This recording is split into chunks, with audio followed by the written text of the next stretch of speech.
আসসালামু আলাইকুম। সবাইকে আমন্ত্রণ জানাচ্ছি ঈদ স্পেশাল একটি কাবাব রেসিপি দেখার জন্য। দেখে নিশ্চয়ই বুঝতে পারছেন এটা যে কতটা লোভনীয় একটি কাবাব রেসিপি। যেমন এর লুকিং তেমনি খেতেও এটা অসাধারণ। ঘরোয়া মশলায় আমি কিভাবে এই লোভনীয় কাবাব রেসিপিটি করি তাই আপনাদের সাথে শেয়ার করতে চলে আসলাম।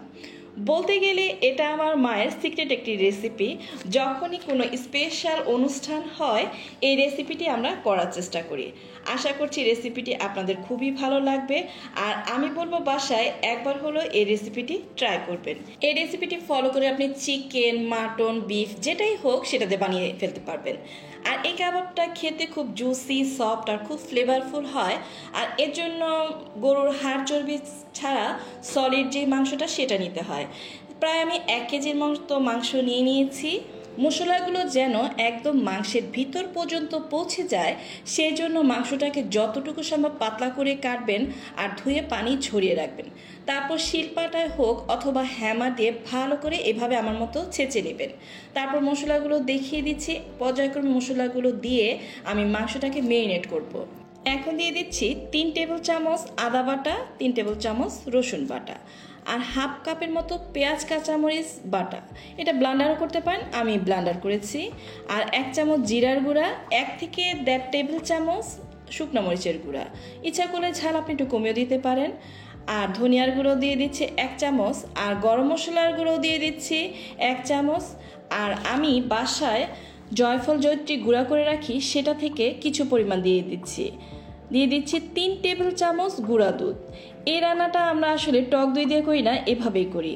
আর বড় রসালো একটা লেবুর ফালি নিয়ে নিয়েছি, এটা রসটা দিয়ে দিচ্ছি, দিয়ে এখন ভালো করে মেখে নিচ্ছি। আর স্বাদ মতো লবণ দিয়ে দিচ্ছি, যে পরিমাণ লবণ খাবেন সেই পরিমাণ দিয়ে নেবেন।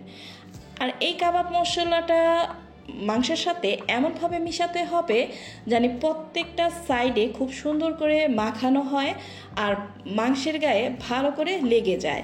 আপনি ইচ্ছা করলে আগের দিন রাতেও মাংসটা ম্যারিনেট করতে পারেন, কারণ ম্যারিনেট যতক্ষণ হবে রান্নাটা তত পারফেক্ট হবে।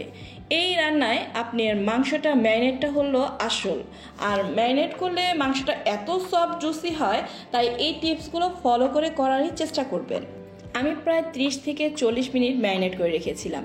তারপর চুলায় একটি ফ্রাই প্যান বসিয়ে আমি যেহেতু ট্রেডিশনাল একটি রান্না করতে যাচ্ছি, পরিমাণ মতো সরিষার তেল দিয়ে দিচ্ছি।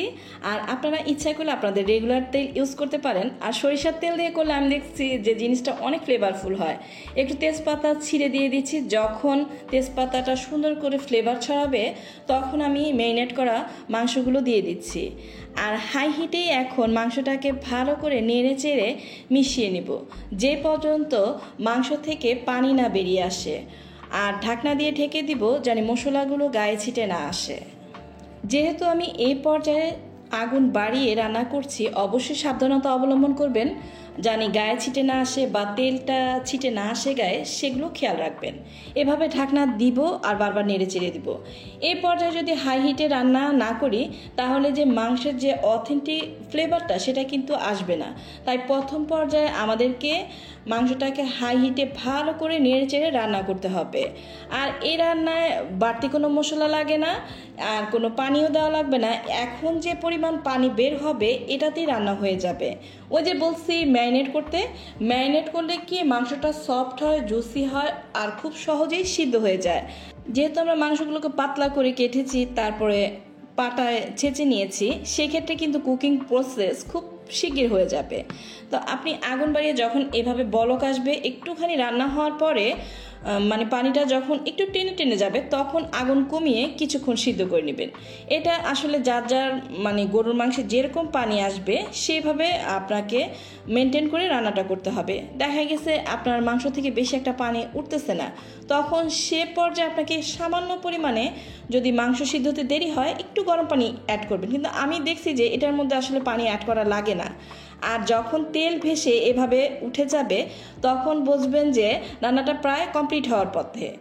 এখন আমি আরেকটু ফ্লেভারফুল হওয়ার জন্য দিয়ে দিচ্ছি পেঁয়াজ বেরেস্তা। এ পর্যায়ে কিন্তু পেঁয়াজ বেরেস্তা দিব। তারপরে দিয়ে দিব গোলমরিচের গুঁড়া হাফ চামচের মতো, আর কাঁচামরিচ দিব একটা সুন্দর ফ্লেভার আসার জন্য। এটাতে কিন্তু একটু ঝাল হয় না। অ্যাট লাস্ট এই পর্যায়ে আমি বলবো যারা যেভাবে খেতে পছন্দ করেন, আমরা যেমন একটু মাখো মাখো পছন্দ করি, তাই তাওয়ার উপরে বসিয়ে আস্তে আস্তে করে টিপ টিপ করে রেখে দেই। আর যারা একটু ভাজা ভাজা পছন্দ করবেন তারা একটা ফ্রাই প্যানে আগুন বাড়িয়ে বা আগুন টিপ টিপ করে একটু ভাজা ভাজা করে নেবেন। কিন্তু আমি দেখছি যে এই মাংসটা একদম শেষ পর্যায় পর্যন্ত তার জুসিনেস বজায় রাখে, তাই আপনি রুটি দিয়ে হোক, পোলাও দিয়ে হোক, খিচুড়ি হোক বা নর্মাল সাদা ভাত দিয়ে হোক খুব এনজয় করে খেতে পারবেন। রান্নাটি এখন প্রায় শেষের পর্যায়ে চলে এসেছে, তারপর আমি যাব পরিবেশনের জন্য। আর আপনারা আপনাদের মতো করে চুলায় একটু টিপ টিপ করে তাওয়া দিয়ে নিচে সাপোর্ট দিয়ে আর কি যতক্ষণ মন চায় রেখে দিবেন, গরম গরম পরিবেশন করবেন। প্রায় খাওয়ার আধা ঘন্টা আগেও যদি বসে রাখেন এটা গরম গরম পরিবেশন করা যায়, খুবই ভালো লাগে খেতে। যে কোনো স্পেশাল ডেতে বা অতিথি আপ্যায়নে আপনি রান্নাটি করতেই পারেন। দেখুন কি সুন্দর নরম জুসি হয়েছে। তো রান্নাটি যদি ভালো লাগে একটি লাইক দিয়ে ফ্রেন্ড অ্যান্ড ফ্যামিলির সাথে শেয়ার করবেন, সুন্দর একটি কমেন্ট লিখে আমাকে উৎসাহ দিবেন। আর পরবর্তী ভিডিও দেখার জন্য চ্যানেলটিকে অবশ্যই সাবস্ক্রাইব বাটনটি অন করে দিবেন। আজকে বিদায় নিচ্ছি, আমার জন্য দোয়া করবেন। আল্লাহ হাফেজ।